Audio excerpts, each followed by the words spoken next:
দুর্গাপুজো, এই দুর্গাপূজার জন্য কিন্তু আমরা সবাই একটা বছর ওয়েট করে থাকি, অপেক্ষা করে থাকি যে কবে আসবে। কিন্তু যখন আসে এই কয়েকটা দিন যে কিভাবে কেটে যায় আমরা বুঝতেই পারি না।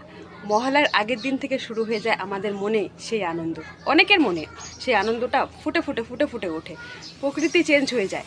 তোমাদেরকে এত আনন্দের কথা আমি বলে বোঝাতে পারবো না, মানে এত ভালো লাগে, মানে খুবই ভালো লাগে। নতুন পোশাক কেনা, নতুন সাজগোজ করা, সব কিছু নতুন, মানে সব কিছু একটা নতুনভাবে শুরু হয় মনে হয়। আমার তো বেশ ভালো লাগে।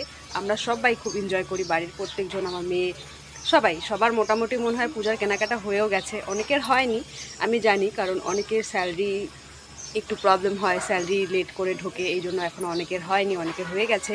কিন্তু যাদের হয়নি আরামসে করো, কোনো সমস্যা নেই। সমস্যা নেই বলতে ষষ্ঠীর আগেই করে নিও। আর যাদের হয়ে গেছে তাদের তো হয়ে গেছে, খুব ভালো, খুব ভালো করে এনজয় করো। আর চেষ্টা করো এর মধ্যে কাউকে কিছু হেল্প করার, যদি তোমার মানে তুমি পারো, সম্ভব হয় তাহলে করো। কারণ না, পৃথিবীতে এমনও মানুষ আছে যারা না একটা সুতো অবধি এই পুজোতে কিনে পড়তে পারে না। তাই যদি তোমাদের স্বার্থ হিসেবে ক্ষমতা থাকে তাহলে অবশ্যই করার চেষ্টা করো। আর আমিও আমার স্বার্থ হিসেবে করার চেষ্টা করব। সবাই খুব ভালো থেকো, সুস্থ থেকো, পুজোটাকে বেশি বেশি করে এনজয় করো। এই 4টা দিন কীভাবে নিমিষে কেটে যাবে আমরা কেউ বুঝতে পারবো না, তাই না?